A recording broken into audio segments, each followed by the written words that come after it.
પ્રસ્તુત છે અત્યારના મુખ્ય સમાચાર। વિપક્ષના હોબાળાને કારણે લોકસભા બપોરે 12 વાગ્યા સુધી સ્થગિત, જ્યારે રાજ્યસભા 3 ઓગસ્ટ સોમવાર સવારે 11 વાગ્યા સુધી સ્થગિત કરાઈ। ઉપરાષ્ટ્રપતિ CP રાધાકૃષ્ણને ગ્લાસ્ગો કોમનવેલ્થ ગેમ્સમાં પુરુષોની 110+ કિલોગ્રામ ઇવેન્ટમાં રજત ચંદ્રક જીતવા બદલ લવપ્રીત સિંહ અને મહિલા ડિસ્ક થ્રોમાં કાંસ્ય ચંદ્રક જીતવા બદલ સીમા કાલીરામનાને અભિનંદન આપ્યા। વિદેશ મંત્રી ડોક્ટર S જયશંકરે જણાવ્યું કે જાહેર પરીક્ષાઓ સુધારા બિલ 2026 પસાર થવું એ પરીક્ષા પ્રણાલીને વધુ ન્યાયી, પારદર્શક અને વિશ્વસનીય બનાવવા તરફ એક મહત્વપૂર્ણ પગલું છે। ઝારખંડના ભાજપના સાંસદોએ કથિત JPSC પેપર લીકની CBI તપાસની માંગણી સાથે મહાત્મા ગાંધીની પ્રતિમા સામે વિરોધ પ્રદર્શન કર્યું। આજે વહેલી સવારે ચીન, તિબેટ અને નેપાળના કેટલાક ભાગોમાં અનેક ભૂકંપના આંચકા અનુભવાયા, જેમાં સૌથી વધુ ચીનમાં 4.5ની તીવ્રતાનો ભૂકંપ નોંધાયો।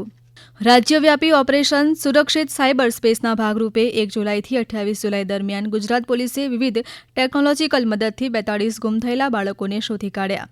છોટાઉદેપુરના નસવાડીમાં ફસાયેલા નાગરિકનું સફળ રેસ્ક્યુ કરાયું। વન અને પર્યાવરણ રાજ્યમંત્રી પ્રવીણ માળીએ વેડાવદર બ્લેકબક નેશનલ પાર્ક ખાતે સમીક્ષા બેઠક યોજી। ખરાબ હવામાનને કારણે કોચીથી માલે જતી ઇન્ડિગોની ફ્લાઇટ અને બેંગલુરુથી કોચી જતી એર ઇન્ડિયા એક્સપ્રેસની ફ્લાઇટ તિરુવનંતપુરમ વિમાનમથક ખાતે ડાયવર્ટ કરાઈ। આપત્તિના સમય માટે 24 કલાક કાર્યરત હેલ્પલાઇન નંબરો જાહેર કરવામાં આવ્યા। રાજ્યકક્ષાએ 51900 અને 1070 અને જિલ્લા કક્ષાએ 1077 હેલ્પલાઇન નંબર કાર્યરત।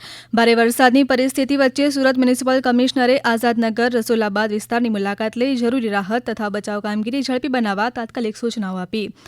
આજે રાજ્યના 23 જિલ્લામાં રેડ એલર્ટ, જ્યારે 7 જિલ્લામાં ઓરેન્જ એલર્ટ। રાહત કમિશનરે ઇમરજન્સી વગર બહાર ન જવા લોકોને અપીલ કરી। ઓલ ઇન્ડિયા ફૂટબોલ ફેડરેશને જાહેરાત કરી હતી કે બ્રાઝિલ 3 ઓક્ટોબરે કોલકાતામાં ભારતીય ફૂટબોલ ટીમ સામે આંતરરાષ્ટ્રીય મૈત્રીપૂર્ણ મેચ રમશે।